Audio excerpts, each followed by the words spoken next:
Hi, my name is Evil. Well, that's not my real name. Obviously, it's just a nickname. My real name is Dave. You're probably wondering why I'm called Evil and not Dave. It all started in my 20s when I was nicknamed Eagle. I wish I could say it was because of my piercing eyes, my high-flying nature, and my commitment to sticking with one partner for life, but that would be lying. The truth is, my nose is a bit bent from my wild days as a youth. I was actually fine with that nickname because my best friend's nickname is Scroat. So Eagle was just fine. However, my cute little niece came up to me at a family party and innocently asked me why I was called Evil. Just one question, and suddenly I had a lifetime of explaining to do. I got married to Lisa about 10 years ago after a long period of getting to know each other. I wanted to make sure we were both sure about our decision. That's how eagles do it. We mate for life, and I would never want to end my marriage willingly. I believe in making informed decisions and living with the consequences. I loved my wife, and at that time and even now, I believe she loves me too. Besides this, I consider myself a modern man. I don't believe in the old-fashioned idea of men being in charge and women being submissive. In my world, men and women can be equal partners. Unfortunately, we couldn't have the fairy tale life of having 2.4 kids and eventually grandkids. After 3 years of trying and no success, we decided to get some tests done. It was embarrassing, but my little swimmers did a good job. I had more than enough sperm to do the job. Then it was Lisa's turn to get tested. It turned out that she had some issues with her ovaries. The doctor said she could never conceive. I pretended to be okay with that because I could see how devastated she was. I assured her that I would be happy just loving her for the rest of our lives. Sometimes you have to tell little white lies when you love someone and are committed to being together forever. Plus, these days, many couples choose not to have children. I continued loving her even when her attitude changed and she lost her job as a customer service representative. She didn't feel confident enough to look for another one.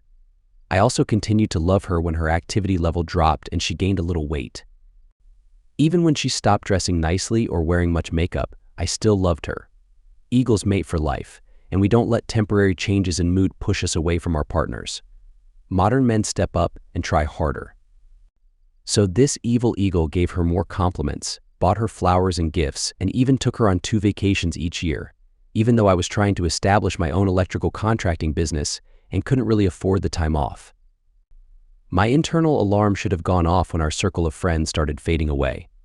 But the decline happened so slowly and subtly that I didn't realize it until much later. As our friends started having children, they gradually disappeared from our lives. What I didn't know at the time was that as soon as they became parents, Lisa started withdrawing from them. Since she was in charge of our social calendar, I was completely unaware of what was happening. One of the things that finally made me take action was realizing that besides being the main provider, I had also become the main entertainer. However, the modern man in me accepted it all without complaint.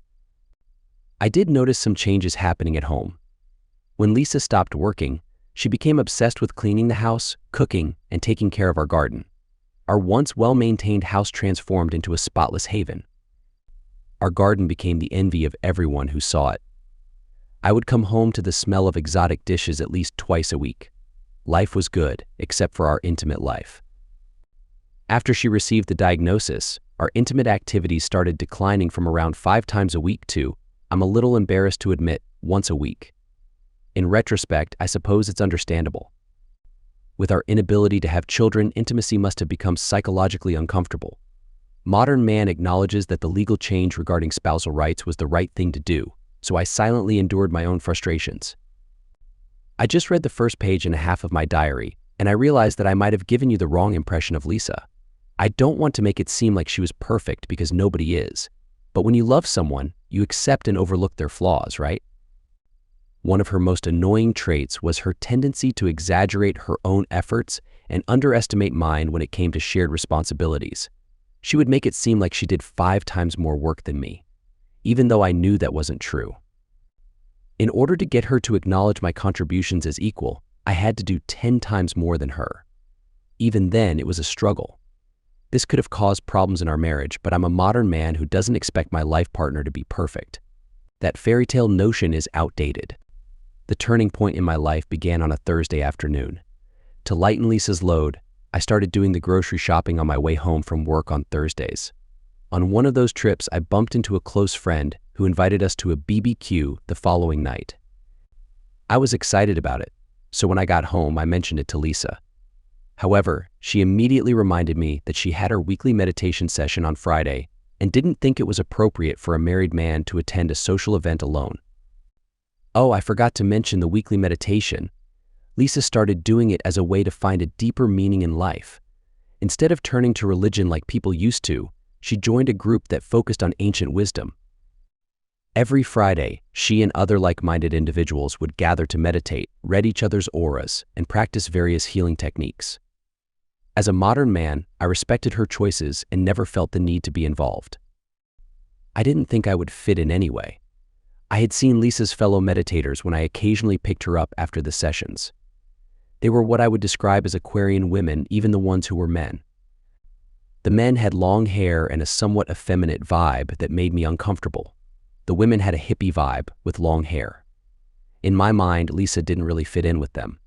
She liked to keep herself groomed and had a love for material things. None of the men seemed to be in a committed relationship with any of the women, and I was the only one picking up a spouse after the sessions. Then I looked at the faces of Lisa's fellow astral travelers and understood why. Let's just say that most of them weren't as attractive as my own armpits. Lisa would tell me about Jenny's aura, or who received the healing energy during the meditation sessions. As a modern man, I must admit that I tuned out most of the time. I often went to bed alone while Lisa meditated late into the night, way past my 8-hour sleep requirement. That's when I found myself alone on a Friday night, surrounded by a messy house with leftover takeout containers from Wednesday. The grounds around our home were starting to resemble the Amazon rainforest. Something in me switched on. I realized that within the framework of being a modern man, I needed to help Lisa find her way back. I had suspected she was dealing with depression due to her deep-rooted belief that she had no purpose in life. That's enough to make anyone feel down. It certainly affected me too. I suppose that's where this story really starts. The next day, I started my campaign to convince my friend that she should seek treatment for her depression. The campaign started badly, somewhere around -100, when Lisa denied having the disorder. Feeling frustrated, this modern person did what they should have done to start with. They researched the subject. Guess what? Most depression sufferers don't realize they have it. Thus began a campaign of enlightenment. The results were underwhelming, if I'm honest with myself. Lisa steadfastly refused to see unenlightened psychiatrists or even psychologists. Ancient Easterners didn't believe in such things, and being a free spirit was definitely not a disorder. This modern person was even accused of being closed-minded for not believing that healing energy could be summoned to be sent to some ingrown toenail sufferer through the astral plane. After months of effort, the best I could manage was Lisa's reluctant commitment to seek the help of her group's advisor to source an alternative counselor. This took a further 2 weeks, and I was informed that the person in question was a lady named Thunderchild. Not a good start, but better than nothing. Consultations were on Tuesday and Thursday afternoons. I would like to describe Thunderchild, but at the time of writing, I still hadn't had the pleasure of meeting her. I was assured she was a professional communicator, and the early signs were good. After the first week, Lisa announced that the basic problem seemed to be that she had no sense of purpose in life. Thunderchild must have used a different form of that advice than I'd found in the last months. I was pleasantly surprised when Lisa's new purpose in life, charity volunteering Monday, Wednesday, and Friday, seemed to trigger a partial recovery. Her self-absorption was diminishing. Although I had to suggest that with her counseling sessions from 3 to 5 she still had time to cook before then, so takeaways 5 nights a week weren't essential. This went for housework as well. Gone was the lackluster Lisa. Returned was a person that cared about their appearance and was exhibiting a new zest for life. Even more pleasing was the end to the one-sided decision-making. In her depression, Lisa had stopped making decisions, leaving me to fill the void. That was ended, and we regained a sense of equality in our choices, even to the point of Lisa making unilateral decisions that should have been made together. Not everything was perfect, though. My suggestion that, rather than volunteering 3 days a week, she could help with my business was firmly rejected. She claimed she had to follow her counselor's instructions to the letter, and apparently sacrifice for no personal gain was critical. No amount of hinting would make her cook Monday, Wednesday, and Friday, so this modern person took over the responsibility for the first two. As they did that, they also took over the gardening chores. The overgrown garden was transformed, but in a good way. Perhaps the most significant indicator of deep-seated change was the rekindling of intimacy between the modern couple. The infrequency of their physical connection was replaced with a more regular Tuesday, Thursday, Saturday pattern. Although it lacked spontaneity, this modern person chose to focus on expressing gratitude instead of complaining. All attempts on Monday, Wednesday, Friday, and Sunday were politely declined in favor of private, late-night self-reflection. Apparently, daytime meditation was ineffective because of solar interference. In fact, if it wasn't for one little thing, life was tolerable. Thrilled by the increased frequency of intimacy, this modern person failed to notice the decline in quality during the first month. Increasingly absent was the passionate response to their desire, replaced by someone who seemed distant and unresponsive. Ever vigilant, this modern person brought up their concerns in a diplomatic manner on one occasion, only to be assured that their partner enjoyed it just as much as they ever had. Looking back, the response was carefully worded. They were happy when this conversation led to a more active bedroom experience. They were unhappy to discover that this improvement only lasted for a week. This modern person began to worry about Lisa's growing dependence on her counselor, Ms. Thunderchild. Most conversations revolved around she said this. Then she said that, intrigued and wanting to express gratitude, this modern person asked if they could meet Ms. Thunderchild. After a consultation, their request was denied.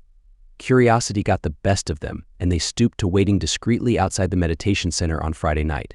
It wasn't clear if Ms. Thunderchild was one of the people who left that night. The only person who stood out from the crowd was the lady who locked up. She was almost as wide as she was tall, and if she challenged me to an arm wrestle, I would probably claim a sore shoulder. So, in summary, this modern person was happier now. Their partner was returning to normal, and apart from some slightly odd behavior, things were acceptable. Right up until the point when I returned home one Thursday to find no smells of a prepared dinner, but instead saw Lisa sitting next to two packed suitcases. Feeling confused and concerned, I took the seat opposite her at the kitchen table as she requested, for a short conversation.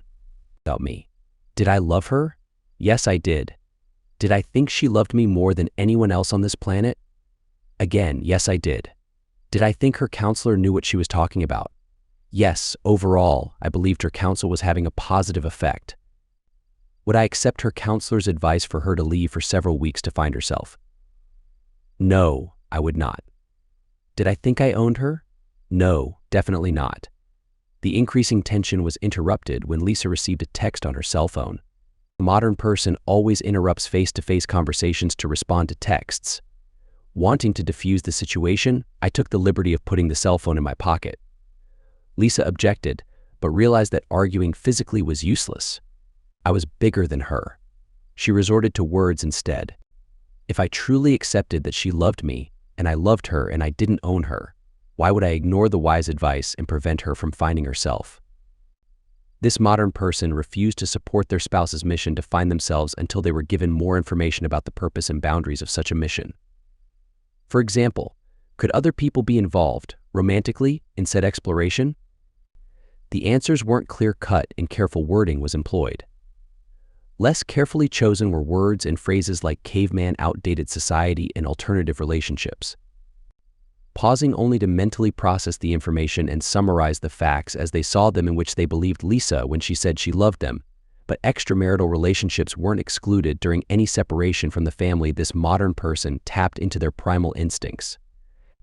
They reasserted their commitment to never willingly break their bond, but they made it clear that if Lisa left to find herself without a sincere promise of fidelity, it would be evidence that their contract was being broken.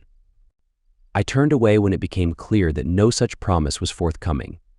Instead, I focused on formulating an action plan that was definitely not aligned with modern beliefs. I went to her purse and removed her car keys, all the cash and cards, and then returned to remove her rings. They were easy to remove since I knew she took them off every Friday night.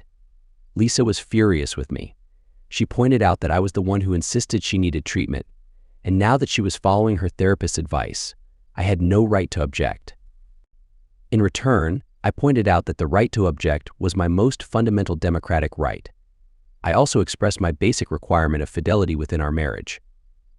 She was welcome to leave and explore relationships with other people as a modern individual, but I no longer considered her my spouse, nor did I feel obligated to support her financially.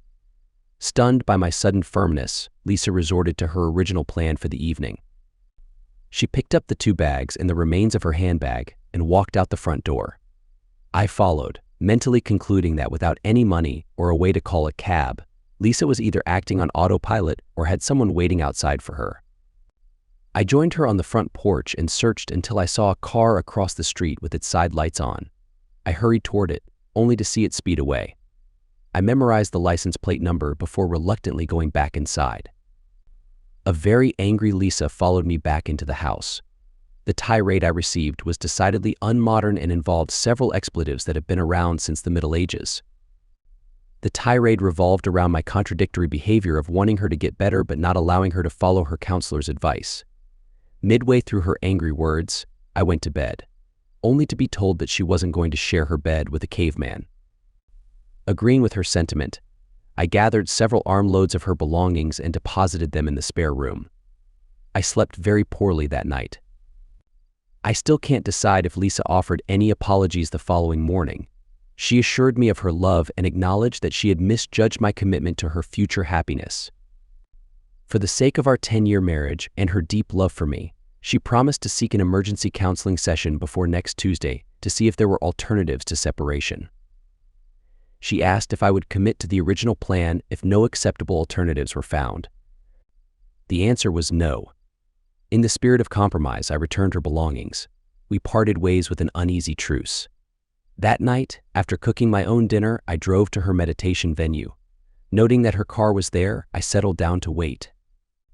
If there was a third person involved in our relationship, they were meeting either here or at her charity activities. While waiting, I contacted some acquaintances who had connections to find out the owner of a particular license plate number. Hopes were high. An hour after everyone else had left except for Lisa and the wide lady, I went home, unable to keep my eyes open. I woke up the next day feeling blissfully content. Just like a warm hug, it was a reminder of our early days together when we were still getting to know each other. I made sure to communicate my boundaries and asked her to stop before it went too far. She attempted to hug me afterward, which was a bit surprising even in this modern age. That morning, there were a lot of apologies. Lisa apologized and Thunderchild apologized through her. They both admitted to underestimating my desire for a committed relationship. Lisa assured me that she had started emergency counseling and would keep me updated on her progress. She was genuinely surprised that I had ever doubted her faithfulness and commitment. Feeling somewhat reassured, I let my guard down a little, but not completely. Over the next 2 months, things settled into a new routine that wasn't so different from before. Lisa continued with her charity work 3 days a week and meditation once a week. I noticed that she mentioned Thunderchild's name less frequently, which made me think that she was starting to rely on her less. That was a positive change. Despite her promises, Lisa never volunteered any information about her counselor's alternative plan and avoided discussing it when I asked. We continued to have date nights every 2 weeks, and Lisa still visited her mother every other Wednesday. Another new aspect of my life was my involvement with the local men's shed. This was a club that approached my company for sponsorship. Men's sheds are social clubs where men can pursue shared interests and support one another emotionally, similar to what women traditionally do. It was eye-opening to see how these men supported each other, and I made some good friends there. I tried to go once a week, usually on Fridays and on the nights when Lisa visited her mother. After 2 months of this new routine, I began to grow suspicious of Lisa's secrecy about her plans for her self-discovery trip. It seemed like a big deal, considering it took so long for her to even brief me on it.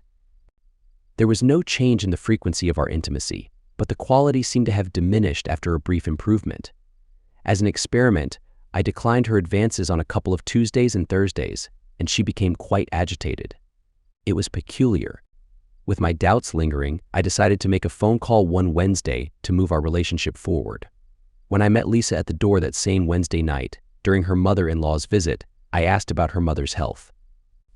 Lisa assured me that her mother was fine and went on to list all of her mother's current complaints. She continued with her complaints until she followed me into the kitchen for a cup of hot chocolate. That's when she came face to face with her mother.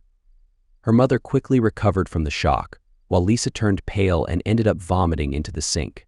Her mother had some strong words for her about honesty and integrity before storming out. As a polite host, I escorted her to the door. When I returned, I went searching for my wife. While I was upstairs, I heard Lisa's car start and drive away. She had even left the back door open in her hurry. She was still missing the next day when I left for work, and she wasn't answering her phone either.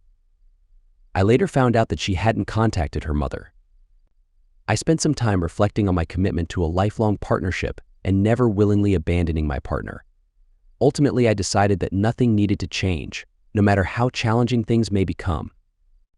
With a heavy heart, I went home that Thursday night, expecting Lisa not to be there, and sure enough, she was gone. Surprisingly, she called just before 7 p.m., but she hung up as soon as she realized I was home. I can't remember if I felt surprised when I heard her car in the driveway 15 minutes later. I opened the door and saw another car parked behind hers in the driveway. Lisa had already gotten out of her car and walked toward the other car. A man, slim and about our age, got out and glanced at our house. They held hands, and he leaned down to give my wife a brief hug. Even though I'm not the smartest person, I didn't need to be a genius to realize that I was witnessing the beginning of Plan B, played out in public. It might have been nerves that made Lisa shift from one foot to the other, which usually meant she needed to use the bathroom. Perhaps it triggered a physical response. Before they could take 2 steps toward the house, I was already at the door, facing them. Lisa and her friend froze. He squeezed her hand for courage. What Lisa said next will be etched into my memory for years to come. "David, this is Michael, the other person I care deeply about. I'm sorry for this sudden meeting, but after what happened last night, we were left with no choice. I just wanted to introduce him to you and show you that he's a nice guy and not a threat to our relationship." I almost laughed at this last piece of information. It was obvious to anyone that 5 feet 10 inches slim Mick posed no threat to 6 muscular Dave. Mick didn't even make eye contact with me. Instead, he glanced at Lisa with a look that said, "I thought you said your husband worked in an office." I think Lisa either hadn't informed him of my physical stature, or she had misrepresented it. At that moment, my earlier suspicions were confirmed when Lisa walked past me through the door and headed straight for the bathroom, with Michael following her. I followed Lisa inside. Instead of angrily confronting Michael, I restrained myself and focused on talking to Lisa. "Where is Michael going? He decided not to stick around. You didn't hurt him, did you? I told you he wasn't a threat. Did you ever consider if I was a threat to him, why would I do that? I thought so. I doubt he did either." Lisa instinctively reached for her phone, but I grabbed it from her and broke it beyond repair. She stared at the shattered phone, then at me, as if I were an alien. "But I love him. I just want to make sure he's okay." "And you don't see anything wrong with that statement. Why wouldn't I be concerned?" "Thunderchild said it was okay. Come in, Lisa. It seems like you're skipping the beginning of a conversation and starting halfway through a rehearsed script." My sarcastic remark went completely over Lisa's head. She smiled at me as if truly grateful. I led her into the living room and sat in one of the chairs across from her, pointedly avoiding sitting next to her on the couch. I gave her all the time she needed to compose her thoughts because it was me who had abruptly interrupted her plan. "Dave, it all started when I first started seeing Thunderchild." "Sorry to interrupt, Lisa. I should have asked this months ago, but is Thunderchild actually a qualified counselor?" "Not yet, Dave. She's in her 2nd year of social work studies, so she's not qualified, but that didn't stop you from seeing her. You haven't met her, Dave. She's so wise and knowledgeable. She managed to identify the core issue in our relationship, and that's why I chose her." "And what is this core issue, according to Thunderchild's opinion?" "She told me that my self-esteem issues were a result of you taking me for granted. She said I'm treated more like a possession than an equal partner in our marriage. She believes our partnership is imbalanced, not just because ... I hate saying this ... I'm more successful than you. She said I just needed to do something to shake you out of your relational complacency." I had to suppress the urge to burst out laughing. The depth of Lisa's self-delusion was truly astounding. Then I remembered how she consistently inflated her own achievements and belittled mine. I didn't even know where to begin. How exactly am I less successful than you, Lisa? Well, my father was a doctor, and you work in a trade. But I don't want to dwell on that, Dave. It's not your fault you didn't have the same opportunities as my father. Anyway, I thought that by pretending to have a lover and letting you find out, it would shock you into appreciating what you have with me. Then I would agree to end it with him in exchange for you treating me as an equal and respecting me as the daughter of the moon goddess. You might be wondering why I didn't burst out laughing at her statement. You see, this was what her group of eccentric friends believed, a blend of Buddhism and paganism. Until now, I had considered it harmless. Clearly, I was mistaken. Looking back, I realized that I was too stunned to respond. But it went off the rails somewhere along the line. I met Michael, and he was really nice. He's better than you. He works in an office. As a supervisor, Lisa beamed with reflected pride at this. His hands are always soft and clean. Sorry, I'm getting off the point here. Anyway, we started going out and I started, having strong feelings for him. That wasn't part of the plan and I didn't know what to do. I stopped seeing him for a week so I could think. Then I realized it was time to start making you aware of my feelings so you could begin fighting for me. But when it came right down to it, I couldn't do it. Call me a coward if you like, but after loving you for so many years, I realized I just couldn't do it. I couldn't hurt you like that. In that week away from Michael, I realized I loved him. I know he loves me too. It's like you and I were 10 years ago, before you got too comfortable. At this point, I was too overwhelmed to speak. I'd only felt this way once before. I remember when I was bushfire fighting. It was early evening, when fires normally slow down due to the rising humidity. The fire was slowly rolling down a hill against the wind. Myself and a group of other volunteers were lighting a controlled back burn off a cleared area about 1 kilometer from the base of the hill. We weren't in a hurry as we knew we had hours. But suddenly, the fire unexpectedly intensified and quickly spread towards me. Instinctively, I knew that I either had to make a stand or escape. Thankfully, our firebreak stopped it. The feeling of intense fear and fascination I experienced then was similar to what I felt in that moment. That's when I suggested we take a break so I could explore my feelings for Michael. When you didn't let me go voluntarily, I realized I couldn't leave without telling you the real reason. I still loved you too much, Dave. I couldn't hurt you. So, I went back to seeing Michael secretly. That way I could explore my feelings for him without hurting you. How do you spell confusing logic? It was clear that Lisa was really conflicted. Well, she wasn't foolish and subconsciously, she must know this was complete nonsense. Time to gather some facts. So Lisa, I'm assuming you wanted to spend more time with him, but couldn't get past your old-fashioned values of not being with someone you didn't love. Could that be why you fell in love with him? Seeing that I was taking the conversation seriously, Lisa paused to consider this. At that point, I realized she didn't fully understand her feelings. She also confirmed that she had been intimate with him and didn't feel any guilt about it at all. Strange. And it got even weirder. Lisa suddenly smiled. Maybe, Dave. But I did a good job, didn't I? I've been spending time with him for 2.5 months now and you didn't suspect a thing. I made sure you didn't notice any differences. Tell me, did you see any change in my behavior or in my love for you? Did our love ever change in any way? No, because I still love you just as much as before. Michael is not a part of our love, he's separate from us. I also want you to know that he hasn't received anything that you haven't. We have intimacy 3 times a week, just like you and I. We go out together once every 2 weeks, just like you and I. So, you found out about Michael and me. Nothing has to change. I promise you won't see any difference. Finally, I found my voice. I decided to burst a couple of bubbles in her logic. Well, Lisa, looking back, I can see the differences. I didn't notice them at the time because I trusted you and believed we were equally committed to being faithful. I guess I was naive. I'm guessing you've been meeting Michael on Mondays, Wednesdays, and Fridays. That's when you put extra effort into your appearance. I didn't notice any change in your behavior because you don't work and I'm away all day earning a living for us. And as for our intimate life, I did notice an increase in quantity, but a decrease in quality, like you were just going through the motions. I thought maybe it was because of your treatment. Treatment that you refused to discuss with me, remember. I paused to see if my words were getting through to her. I noticed her flinch when I mentioned trust and fidelity, and when I pointed out that she had deceived me with her free time. When she didn't say anything, I decided to challenge her delusions. So, you're asking me if we can continue with this current arrangement that brought her back to reality. I knew she felt some shame or guilt. Even without her facial expressions, I knew deep down, her true feelings couldn't be masked completely. No, I'm not asking, Dave. It's important for me to assert myself and not let you dominate me so. Where does this leave us? Are you planning on leaving me and being with Michael?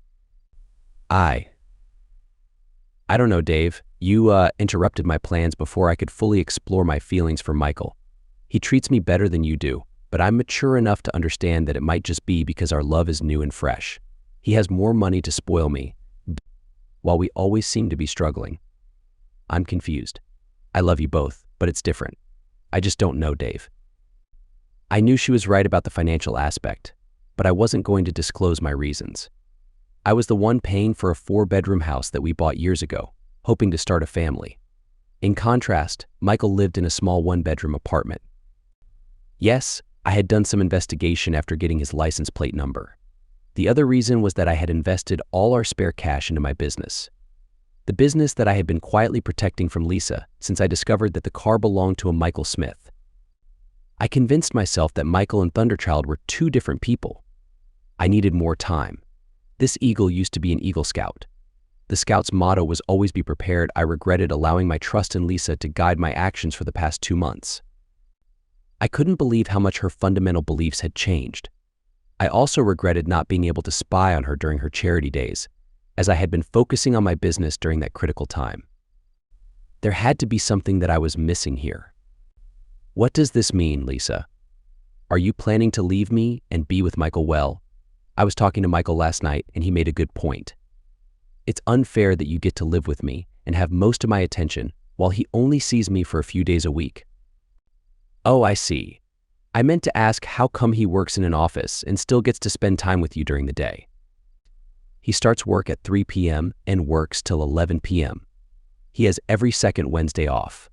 Now, as I was saying, Michael thinks it's unfair that he only gets to see me for a few days. He wants to take me on a vacation. He has a camper van, so it should be enjoyable.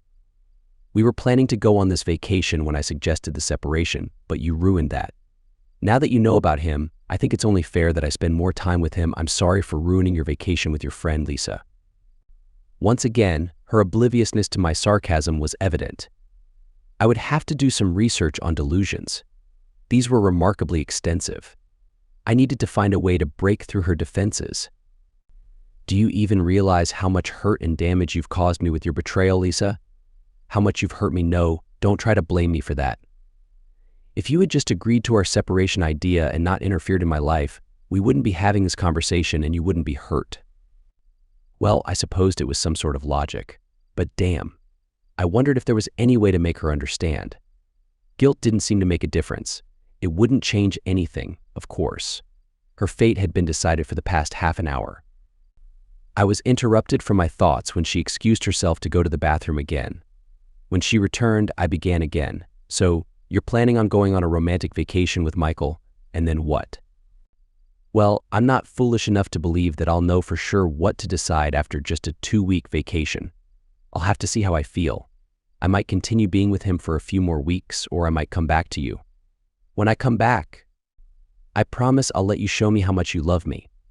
I assure you, I'll make my decision with an open mind. You'll see that nothing has changed. How long do you plan on this going on, Lisa? Only until I've made up my mind, Dave. I don't expect to have both of you in the long run. I honestly don't know how long it will take, but once I've decided, I'll let one of you know. Please don't ask me for a specific time frame. This is too important for that I excused myself to go to the bathroom this time. Maybe splashing cold water on my face would bring me back to reality. This couldn't really be happening, could it? One of the things that confused me, and there were many, was where her counselor fit into all of this. I returned to my seat, still feeling like I was in a dream. What worries me, Lisa, is if your counselor recommended you do charitable work and you've been meeting Michael instead, how do you expect to heal and recover? Why get a counselor and then ignore their advice? Finally, signs of shame appeared on Lisa's face. She broke eye contact and remained silent for a long pause. Dave. She didn't recommend that I do charitable work. The whole fake affair thing was her idea. I was a little hesitant when I met Michael and actually fell in love with him, but I checked with Thunderchild and she said it was fine. In fact, she said it would work better. She said it would be more believable this way. To be honest, I was struggling to justify being intimate with him, but she said it was fine. It wasn't cheating because it was under doctor's orders. Lisa smiled at the memory of an inside joke. I sat there, mouth open like a fish. How do you get through to someone who justifies anything by saying it's all right because a partly trained, unconventional person said so? How could I wipe that smug smile off her face? Lisa, how would you react if I did something like this to you? Came home and told you that I had met another woman and wanted some time apart to figure out if I loved her more than I loved you. The smile on Lisa's face grew wider. Yes, Thunderchild mentioned that you would ask that. She jokingly calls you my caveman, you know. But look at yourself, Dave. You're an electrician. I consider myself lucky to have you. You won't find anyone else who could love you as much as I do. To answer your question, if the roles were reversed, I hope I would be understanding of your situation. It would only motivate me to fight harder. Her expression softened suddenly. Listen, Dave, I want you to know that I can empathize with your pain. I can imagine what you're going through. It's just unfortunate that things had to come to this. She got up as if she was going to leave. I was desperate to hurt her a little before she went. Plus, I believe in being honest. Before you go, Lisa, I want you to remember that the deal I mentioned last time you tried to leave still stands.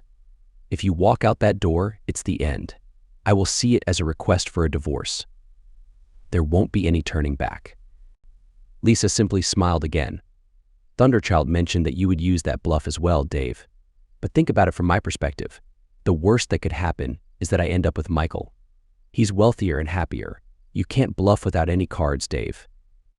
She knew I was bluffing, but she had the wrong idea about my reasons. My company's accountant informed me that it would take at least another month to transfer ownership of my company. I decided to take a desperate gamble.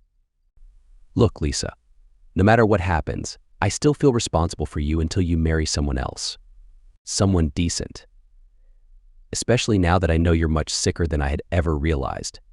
That responsibility includes protecting you from a man who is so terrible that he would steal a married woman away from her husband. A coward who runs away and leaves the love of his life to face her angry. Husband alone, finally, I could see that my words had an impact. Deep down, she remembered her old values. I wasn't sure how deeply she had buried her fundamental shame, but I knew it was still there. Feeling a sense of triumph and wanting to inflict more pain, I spoke more than I should have. It could have jeopardized my newly formed plan, but I couldn't help it. I'm only human. If you think I'm going to sit here like a beggar, waiting for you to throw me some scraps, you're mistaken. Just like I'm not going to let you and that despicable man who stole someone else's wife ride off happily into the sunset. Although maybe you both deserve each other.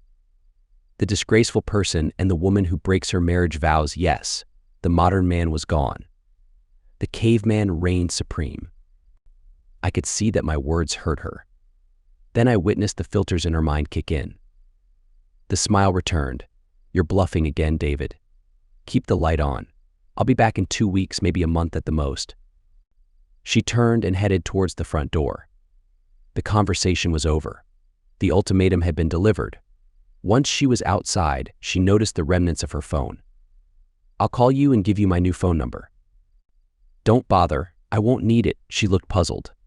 Why, Dave? If you don't have my number, how can you call me before I return? I won't need to call you ever again. Forget about giving me your number. Once again, I saw the filters in her mind work their magic, and the smile returned. Listen, Dave, I'm really sorry that things had to unfold like this. I know I've hurt you and I would do anything to have avoided that. But in my opinion, we're both better off now that I don't have to sneak around behind your back. I felt guilty that you pushed me to that point. It was really stressful and prevented me from feeling comfortable around you. If you truly love me as much as I love you, we'll be fine. See you soon. No, goodbye, Lisa. Give me a call before you come to visit next time. Since we have an open marriage now, I might be spending time with another woman, if you catch my drift." She stopped in her tracks. "What's an open marriage, Dave? You know, Lisa. It's when a married couple can be involved with other people outside of the marriage." Lisa reacted immediately. She turned around and took a couple of steps towards me. Then she halted and the smile returned. She had recognized my cheap ploy to make her contradict what she had said earlier. Still smiling, she walked to her car and drove away. I wondered when she would discover that I had taken all the bank cards from her wallet. I had also removed her rings before she went to her mother's house yesterday. If her lover was going to be with her for the next month, he could pay her bills. I went back inside to call my accountant. There had to be a way to speed up the legal process of transferring ownership of a company. That night, Lisa's mother called to get an update. I told her the simple truth. It wasn't because I wanted to hurt Lisa even more, but because I believe in honesty, even as a caveman. Besides, we had always consulted her regarding issues with Lisa. From her declining mental health to persuading her to seek counseling, her mother suggested that regardless of what happened between us as a couple, steps should be taken to remove Thunderchild from Lisa's life. I couldn't have agreed more. The last thing her mother said to me was that no matter what, she would be there for her daughter. I read between the lines. She knew that her daughter had crossed a line that couldn't be uncrossed. She was absolving me of any guilt. That night, Mr. Michael Smith was attacked in his driveway and his wallet was stolen. When the police questioned him in the hospital, he described the attacker as being over 6 feet tall and wearing a ski mask. Surprisingly, the police did not question me. I assume it's because I live in a rough neighborhood. What a waste of an alibi, rewiring the men's shed with 2 witnesses who are divorced. The next day, I kept an eye on Michael's apartment and witnessed Lisa bringing him home from the hospital. He was slightly hunched over, most likely due to his broken ribs. He also walked with a limp. Swollen testicles can have that effect. The following day, I called a locksmith when I came home and noticed that much of Lisa's belongings were missing. She had left her new phone number as well. I programmed it into my cell phone so that I knew which calls to avoid. 2 weeks later, I observed Lisa and Michael loading up a caravan parked in his driveway, already attached to his car. They worked late into the night, under the brightness of the newly installed security lights.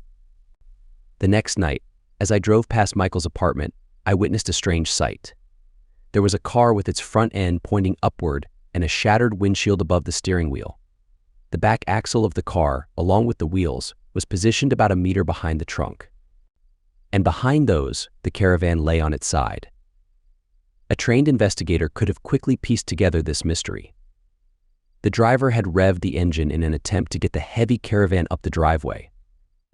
Startled when the chain connecting the rear axle of the car to a tree reached its limit, the sudden jerk dislocated the rear axle and caused the driver's head to hit the windshield. Should have worn a seatbelt, Michael. The force from the suddenly tightened chain under the caravan caused it to flip onto its side. Damn kids and their pranks. On another note, the men's shed would be completely rewired in 2 more nights. Neither the happy couple nor the police had connected me to the 2 incidents so far. That was a relief. Lisa had left 2 messages on my phone so far, expressing her love for me and asking about my well-being. I ended up buying a new phone and had fun setting it up. Most calls were redirected to my old number. Calls from Lisa would be diverted to Gamblers Anonymous. I thought it was fitting, considering the gamble she was taking with her life. When Michael returned home the night of the incident, his head was bandaged and he was once again stooped over. Hitting the steering wheel with his healing ribs must have caused some serious pain. I was pretty sure that even if he was enjoying my wife's company, he wasn't enjoying their time in the bedroom. I asked around among my coworkers to see if any of them had experienced broken ribs in the past. The one person I found explained that it took about a month to fully recover and resume normal activities. Therefore, 4 weeks after the initial beating, Michael was attacked again. Coincidentally, this time it was by a 6-foot-tall person wearing a different ski mask. Again, he was beaten up, particularly in the groin area. And again, his wallet was stolen. This time, the local police paid me a visit. They also visited the member of the men's shed, whose house I was installing new light fixtures in at the time of the incident. It was great how the men's shed principles were working out. Men supporting each other in difficult times. From what I understood, Michael spent 3 days in the hospital that time. It was a bit hard to tell since he hadn't replaced his car yet.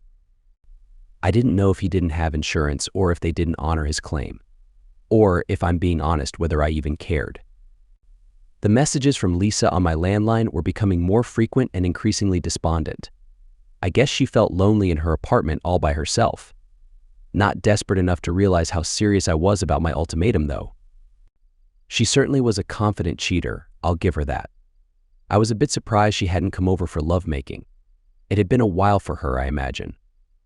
Late at night, I would sometimes watch Michael's workplace to get a laugh. It was quite comical to see him open a window on the first floor and spend a good 5 minutes scanning the parking lot before daring to leave. I suppose that makes me a terrorist. This observation also allowed me to notice a pattern that would come in handy in the future. 2 weeks later, I finally received the call I had been waiting for from my accountant. I no longer owned my company, it was now owned by someone in the Cayman Islands. I hoped to meet him one day, as he had become wealthy thanks to the government contract I secured a few months ago. I was back to being a humble electrician.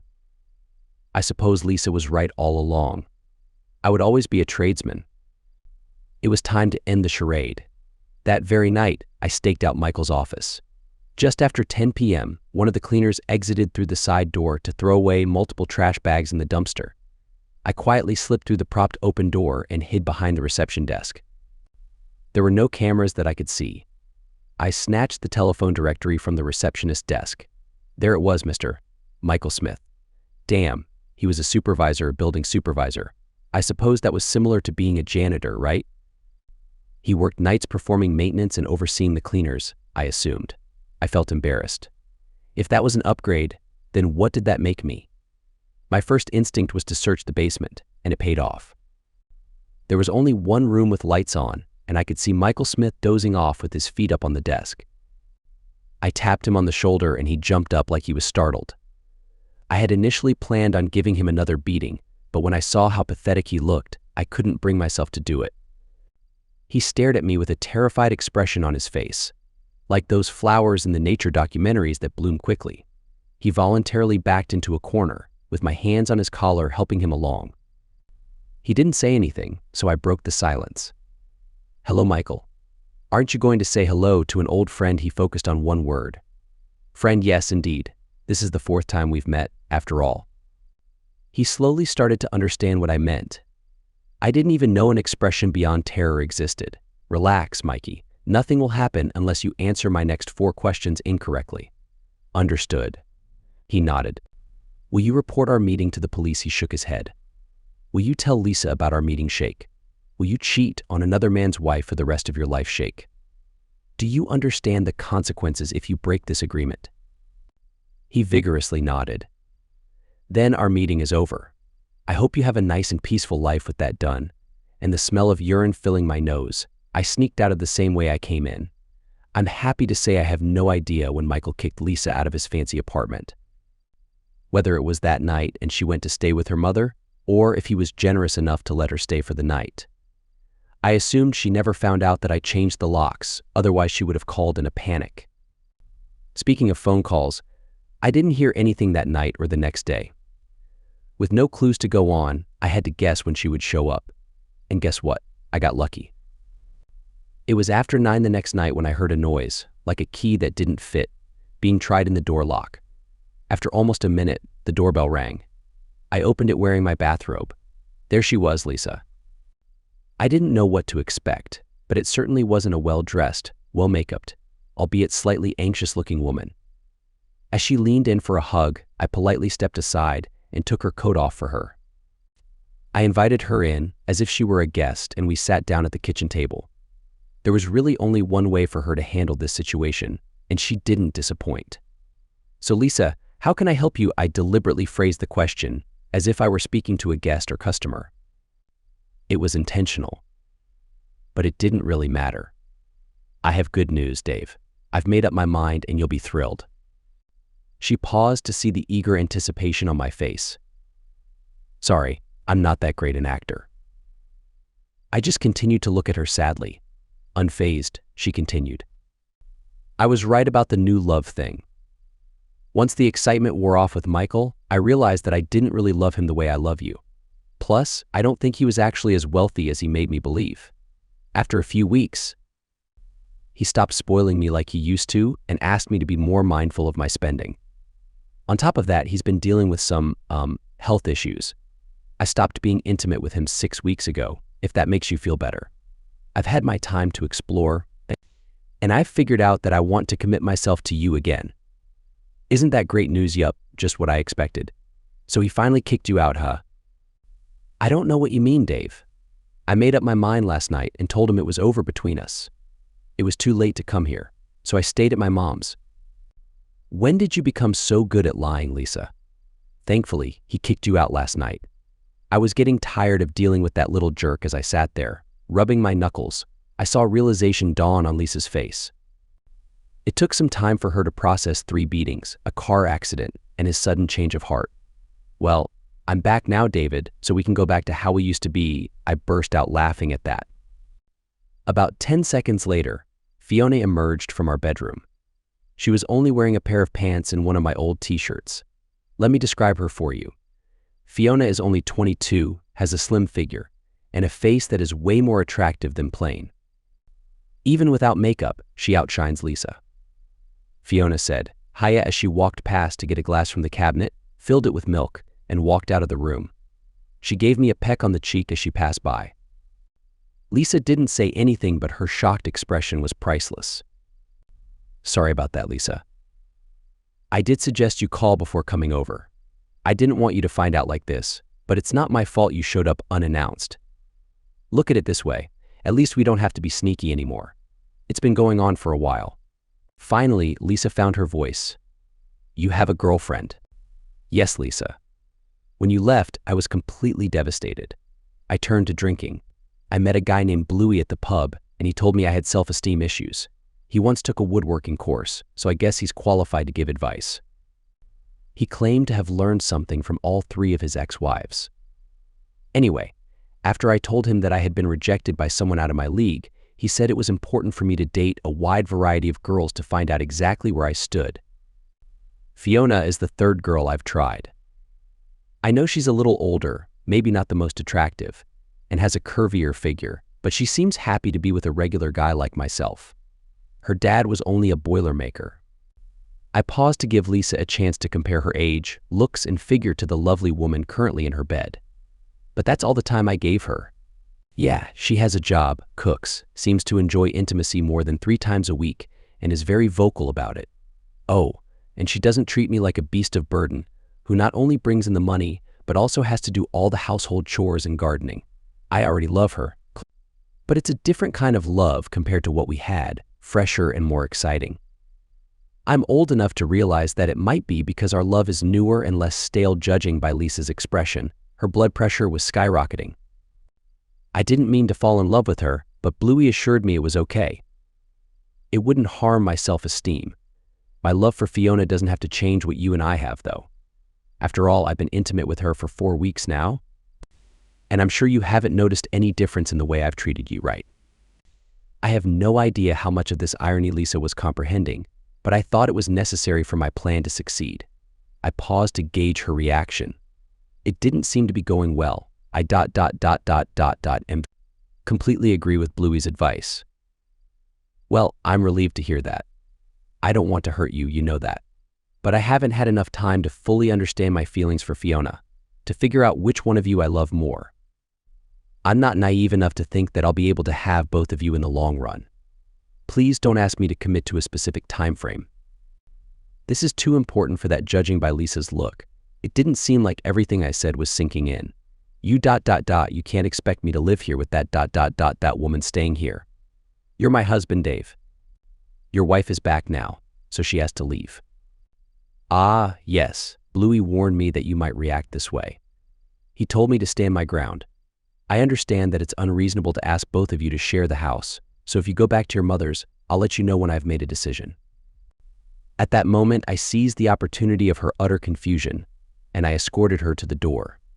As I stood on the front step, giving her back her purse and coat, I whispered in her ear, "Are you starting to understand how I feel?" After closing the door, it took a good 10 minutes before I heard her car drive away. The following night, I was not prepared for what awaited me when I arrived home. Lisa was cooking dinner. An invoice from a locksmith sat on the table, along with a new key. Right next to them was a court order stating that she had the right to stay in the house. How was I supposed to know that one of her meditation group members was a lawyer? In the few words we exchanged, it was clear that Lisa had regained her confidence. Damn. While she continued to cook, I moved her belongings from my bedroom to the spare room before packing a bag and leaving without a word. I had a couch and showers at work, so I could hide out there for as long as needed. I ignored all of her phone calls. I decided to go back home the following night after dinner. Lisa was watching TV. As I made myself a cup of tea, she tried to embrace me from behind, but I quickly moved away. She asked me where her rings were, and I told her that I sold them to make ends meet. She looked shocked and opened her mouth to say something, but then changed her mind and went back to watching TV. I was a bit surprised that she was still in the spare room. For once, I was unsure of her game plan, assuming she even had one. In the middle of the night, I felt her quietly slide into my bed. I told her firmly that I was committed to Fiona and would never betray her. She left, quietly crying. On Friday, she came home from meditation to find me cuddling on the couch with Fiona. She gave Fiona a piercing look until Fiona became uncomfortable. We retreated to the master bedroom, and the next morning, Fiona did her pajama top parade while Lisa made us breakfast in bed. Lisa simply ignored her. This pattern continued for the next 2 weeks. I was either out of the house or spending time with Fiona. I hardly spoke to Lisa. I still did the shopping, but I was curious about how Lisa was funding herself. I found my answer when I looked in her purse one day. She still had copies of Michael's bank cards. He must have forgotten to cancel them. He would be in for a surprise when he received his next statement. After 2 weeks, I was leaving for work when Lisa asked me to be home that night so we could talk. I returned with Fiona, which displeased Lisa. Despite multiple attempts to get her to leave, she persisted and began her rehearsed speech. Dave, this is unfair. When I left to be with Michael, I told you I would come back and give you a chance to persuade me otherwise. But now you have turned the tables, and I am not given the same opportunity because she is always here. I'm sorry, Lisa, but those were your rules, not mine. Well, it's decision time. It's either me or her. She threw a divorce application on the table. I looked through it. It was empty and unsigned. Bluey warned me that you would try to bluff like this. I assure you, it is not a bluff. How can I prove it by signing it with determination, but some hesitation? Lisa picked up a pen and signed it. She threw the pen down once she was done and glared at me. I couldn't believe my luck.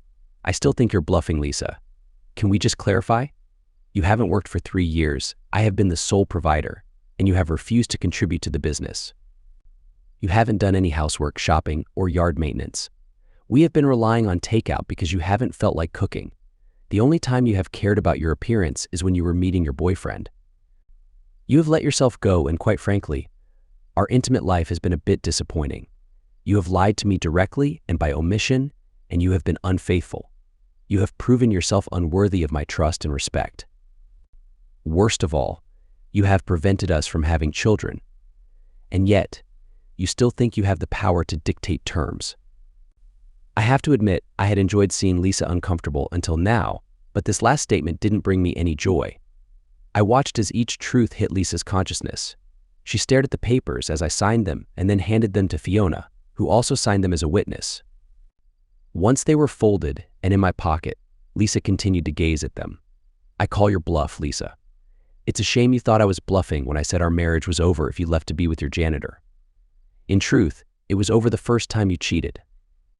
But Dave, you always said eagles never leave their mates. Yes, Lisa, but I never said I would stand in the way of the eagle's mate leaving him. Lisa remained stunned for a few minutes. Then she spoke again. If you knew our marriage was over when I left, why did you damage my relationship with Michael? He was so scared that he wouldn't leave the house at night. It's a guy thing, Lisa. He took something that belonged to me, and I couldn't rest until he paid for it.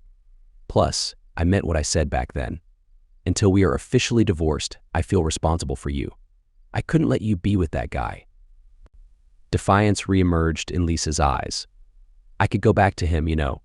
I'm sure he'll take me back and support me. I linked my fingers together and flexed them, producing an impressive crackling sound. Whenever you're ready, Lisa did the only thing left for her to do. She left. Epilogue: Lisa's mother came over on the following Friday night. I invited her inside, and she showed no hostility towards me, which I took as a sign of understanding. She seemed surprised that my girlfriend wasn't there and asked about her whereabouts. I looked at my watch and explained that at this time, she would probably be at a restaurant on the tropical island where I treated her and her fiancé to a week-long vacation as a token of my gratitude. Apparently, her fiancé had a very understanding boss who owned an electrical contracting business. I also mentioned how pleased I was that I could sleep in my own bed again instead of on a mattress on the floor. I swear I saw admiration in her eyes. Then we got down to business. She was there to discuss the terms of the divorce settlement.